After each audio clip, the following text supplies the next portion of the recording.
So a little while ago, I put out a video on the new nature staves and how they're really good for soloing static dungeons. But one of the things that the new nature staves do better than a lot of previous weapons for soloing group activities is they solo bosses really well. They really just have so much more sustain than other classic weapons like the Shadow Collar and even the Battle Axe had, meaning that they can sustain through the long boss fights much better.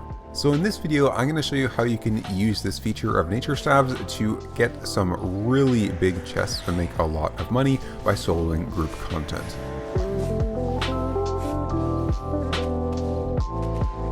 So starting off just really quickly to cover our build, for our staff we're going to be going with the Druidic staff as it's the best against single mobs, and for our offhand along with it we're going to be going with the torch. For our helmet it's going to be the Spectre Hood so that we can reset our chest piece, which is going to be the Mercenary Jacket and get a lot more sustain that way, and then for our boots we're going to want the Shoes of Tenacity to help us sort of skip around on mobs and survive better in those group areas with the Invis able to drop the mob aggro. However, you can take those as a swap if you want instead of your main boots. Usually you just switch to Refreshing Sprint on the bosses and things to get that little bit of extra cooldown, but you can also switch to some other boots that are probably better for bosses, like the Guardian boots for example can help you tank up a little bit to make the bosses a little bit easier. For cape, you're going to go with the Demon Cape as it's a good damage cape that isn't the Thetford Cape, which can be problematic at Chain Lightning pulling extra mobs that you don't want it to pull, so Demon Cape is the option. And then for our food, we're going to go with pork roasts to help us lifesteal up even more during the fights. I would suggest for this, by the way, going at least 0.1 pork roasts as it really helps a lot with your sustain. And then lastly, you can either go invisibility potions for a little bit more defensibility or poison potions to help you kill the bosses faster. Looking at the abilities and passives that we're going to be using now, for your nature staff, the Q is obviously going to be your thorns for the damage. W, you're going to switch it in between Revitalize and Protection of Nature. I'll talk a little bit more about this later, but basically Protection of Nature for groups and Revitalize for the solo mobs. And then the passive will be Energetic unless you really need to go Calmness to help with a particularly difficult pull. For your armor, you're going to be using all of the special abilities, except for your boots where you'll switch between them, going Refreshing Sprint when you're killing bosses and hard pulls, or else staying on the invisibility for when you need to drop mob aggro and be more safe. And lastly, for passives, it is Balanced Mind on everything.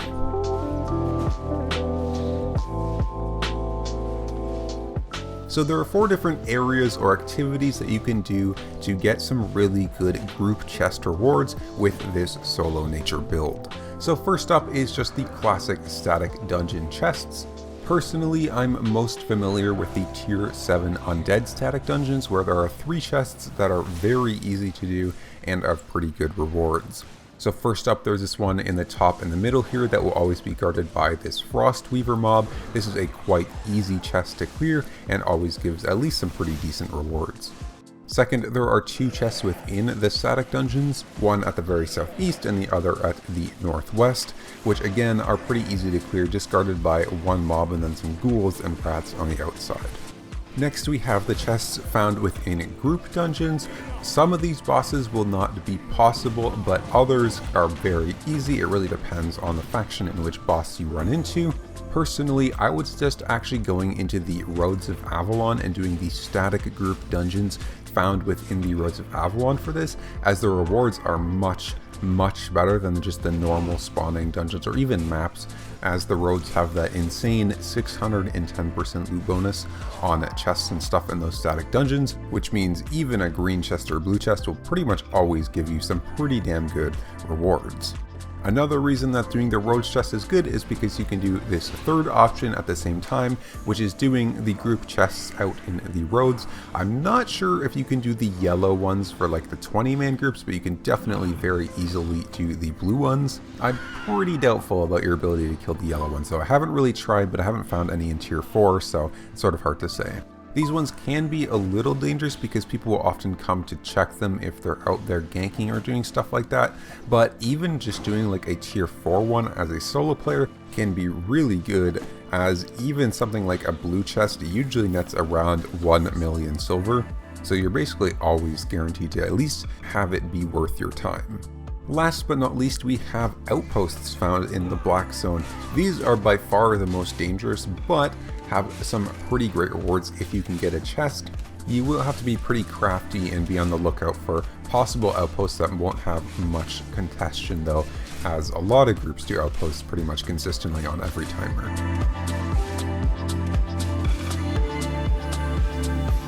Okay, looking at the playstyle now, there's two very important things about the playstyle that you need to know. So first and foremost, you want to make sure anytime you're going to a boss or going to a chest to get the loot, you want to make sure you are pretty much skipping everything on the way there. It is much harder for people to come and interrupt you and dive you and kill you if they have to walk through all of the mobs themselves to get there. Maybe even more importantly though, is a lot of people will come up to these group dungeons or these group ava chests in the roads and they'll see the mobs are up, and so they'll just leave and won't bother skipping them to go check if anyone's like deeper in it or doing the boss. So it will save you a lot of headache of getting attacked, as most people won't even bother checking past the first couple mobs.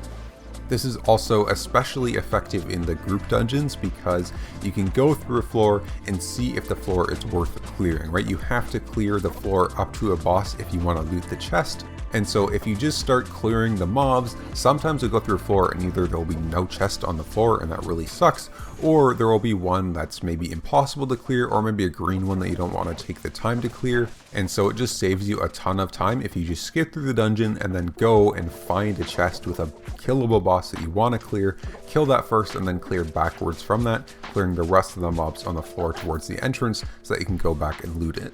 All of this will not only save you a bunch of time, but also makes everything a lot safer, so definitely get used to skipping mobs. The second most important thing for your playstyle is when it comes to the boss fights. The number one thing that's going to decide whether you can kill a boss or not is how value Revitalize is. So Revitalize gives you an incredible amount of healing when you cast it, however it does get cancelled if you take too much damage.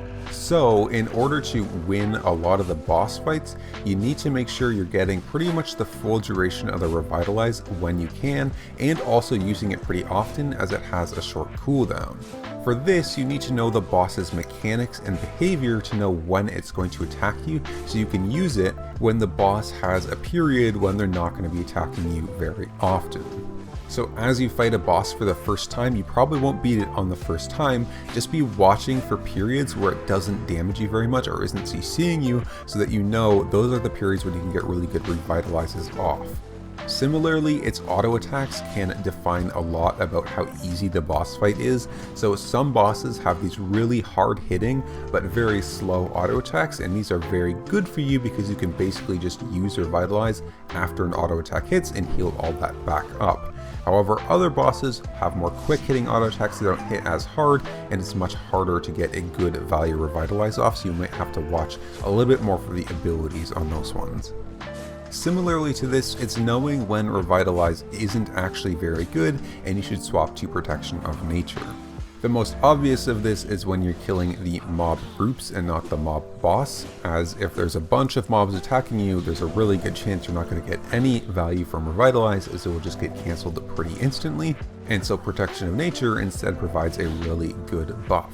Really, when soloing stuff like this, you really want to be pretty much constantly swapping in between Revitalize and Protection of Nature for different pulls, depending on how difficult they are for Revitalize to get value in. Even in some boss fights, you want to go Protection of Nature instead of Revitalize because the boss either has a bunch of summons or just doesn't have attacks that allow for Revitalize to really get any value. A great example of this is in the Outpost Lord, as the Lord himself is really easy. He's very weak boss, but he gets really difficult when he summons all of his guards, combined with the fact that Revitalize is not good against groups, pretty much means you really need to go the Protection of Nature for that, because the Revitalize isn't really going to give you much value when the boss is the hardest. Similarly to this, you could be swapping around your passive on your nature staff from the energetic to the calmness fairly regularly if you need to. Going calmness will give you a big defensive buff for the majority of fights, as it's a really strong passive. However, you will run out of energy fairly quickly if you don't have the energetic passive to sustain you. So you can go and switch to the Calmness passive on particularly hard pulls or hard bosses, as long as the fights are relatively short, to sort of help you out with those individual pulls. A great example of this is when you're doing the Roads chest. The group Roads chest will have some pulls with the mages. The mages are relatively squishy compared to the other mobs, but they do a ton of damage, so you want to kill them really fast. Calmness can be really helpful here for going in and just sniping down the mage, and then you can reset after you kill the mage and switch your passive back to energetic so you don't run out of energy for the rest of them. Okay, so that's all the most important things that you need to know in order to solo these group chests and make some amazing money. I hope this video helped you out and you enjoyed it, and I will see you in the next one.